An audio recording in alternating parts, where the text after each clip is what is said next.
Olha, eu não sei como é que é aí na sua casa, se você assim tem previsibilidade de gastos, vou organizar o dinheiro agora, pensando no futuro. Mas quando a gente fala de política, quando a gente fala de governo federal, tem que ter esse rito, tá entendendo? Agora em 2023, já pensando, tá, beleza, 2024, como é que a gente vai gastar? No que a gente vai gastar? E o ministro da Fazenda, Fernando Haddad, deve entregar o orçamento do ano que vem ao Congresso Nacional e ainda este mês, hein?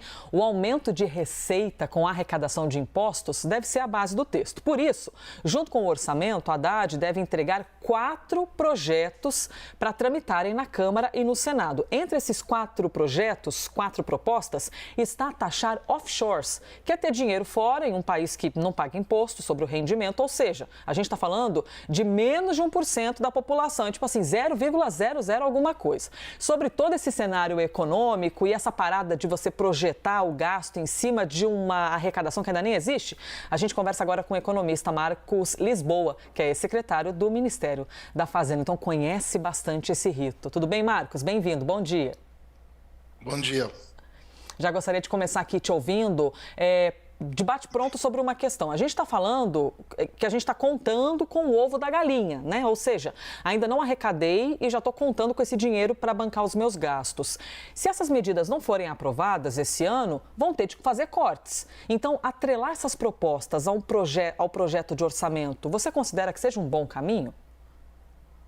Olha, essa discussão está um pouquinho atrapalhada, né? Quer dizer, o governo tentou equilibrar, né? Tinha um discurso de campanha, né, que acabou politizando a questão do teto de gastos, né?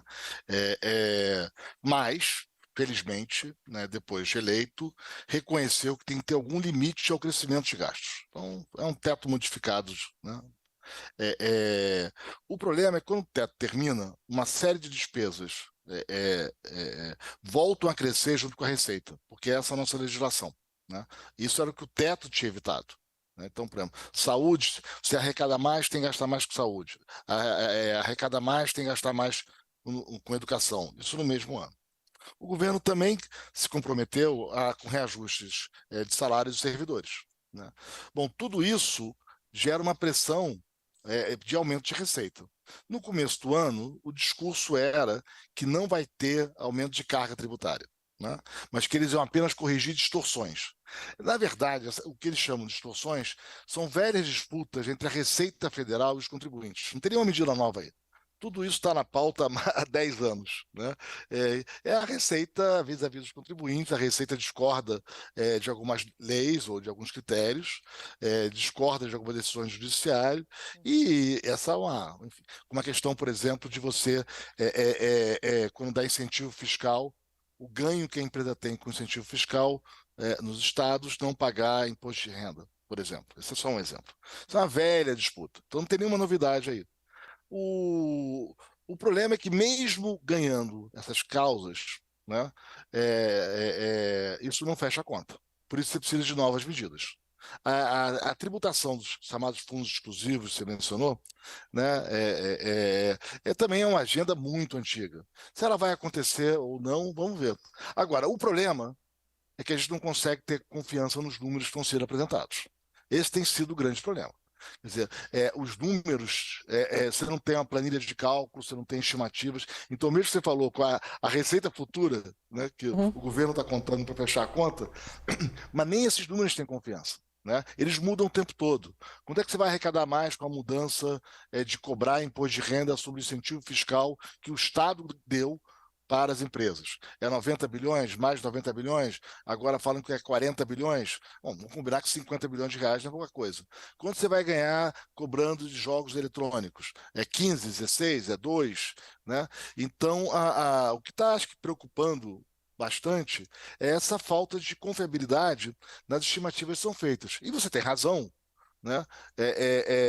Fazer ajuste fiscal com base em promessas de aumento de arrecadação não é uma boa estratégia. E o senhor avalia que qual seria a boa estratégia, Marcos? Não, isso eu defendia desde o ano passado. Quer dizer, você tinha que fazer, de fato, um controle de gastos, né? O governo, na transição, já botou né, uma lei para aumentar significativamente os gastos. Tem todas essas promessas que foram feitas de aumento de gastos, e aí você criou essa arapuca, né? Você tem que aumentar a receita para dar conta do aumento de gastos que já foram anunciados, prometidos, comprometidos. Né? E alguns viraram emenda constitucional, né? Voltaram a ser temas constitucionais, então você não tem muito o que fazer.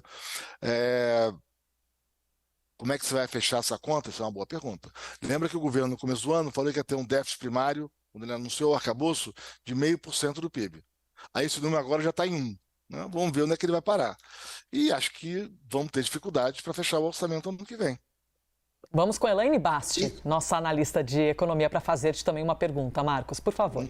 Oi, Marcos, tudo bem? Bom dia. Tudo bem, Elaine? Quanto tempo? Tudo bem? Quanto tempo? Você falou da falta de transparência. Eu lembrei de um artigo que você escreveu com seu xará Marcos Mendes, que chama Me Engana Que Eu Gosto, né?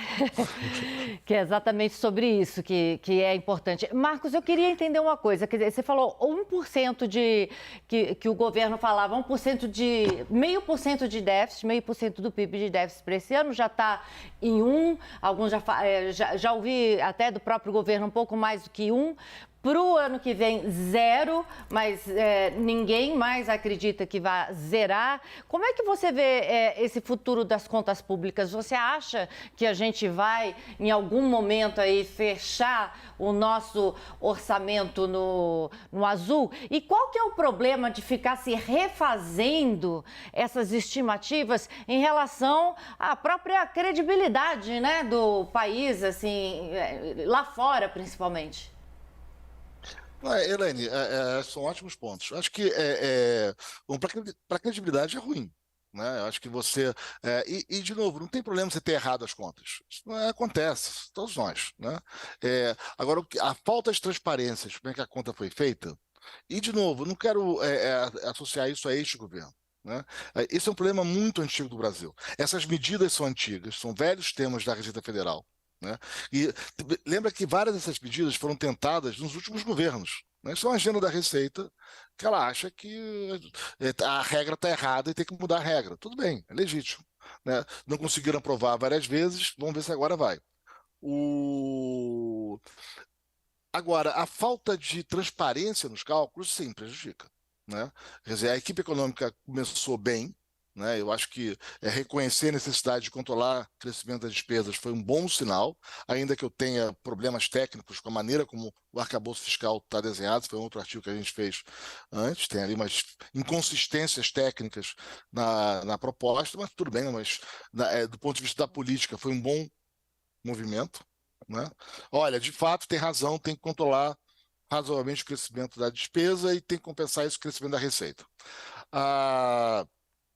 Mas eu acho que esse bom começo ele vai perdendo sua força se a gente não tem confiança nos números. Você promete um número para o Supremo, olha, essa medida vai gerar tanto. Aí, na verdade, não é bem assim. Né? Olha, gente, vou fazer essa medida vai gerar tanto. E não é lá fora, não, aqui dentro. Né? Eu acho que esse é o problema. Você falou de as contas ficarem azul. Eu acho que vai ser difícil, Elaine. Eu acho que vai ser difícil.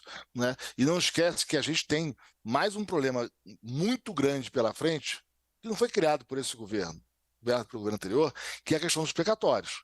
Essa conta vai ser muito alta. Né? O que eu acho que é pior ainda que tudo isso é a gente estar discutindo o orçamento, que devia ser uma peça tranquila, e não discutir a qualidade do gasto público. Porque assim, você fala em aumentar a receita, você fala que vai ter que aumentar a despesa. Né? Mas e vamos lá, e a qualidade do gasto público, como é que está? Né? Quais são as medidas para melhorar a qualidade da educação, melhorar a qualidade da saúde, vai reajustar a tabela do SUS ou não? Né? Como é que são eu só vi até agora no governo boas propostas da área de transportes, que tem de fato propostas muito boas nessa área de infraestrutura. Mas né? Bom, vamos lá combinar. O governo não é para arrecadar recursos para gastar mais consigo mesmo. O papel de governo é cuidar da população, do bem-estar da sociedade. Né? Então, cadê as medidas para isso? Né? Nas diversas áreas. É isso que é uma pena que a discussão do orçamento, pelos problemas que vocês apontaram, esteja dominando o debate e falte esse outro lado, que seria o lado fundamental, ao meu ver. Ouvimos Marcos Lisboa, ex-secretário do Ministério da Fazenda. Marcos, obrigada pela gentileza de abrir um tempo na sua agenda para compartilhar seu conhecimento aqui com a gente. Bom dia.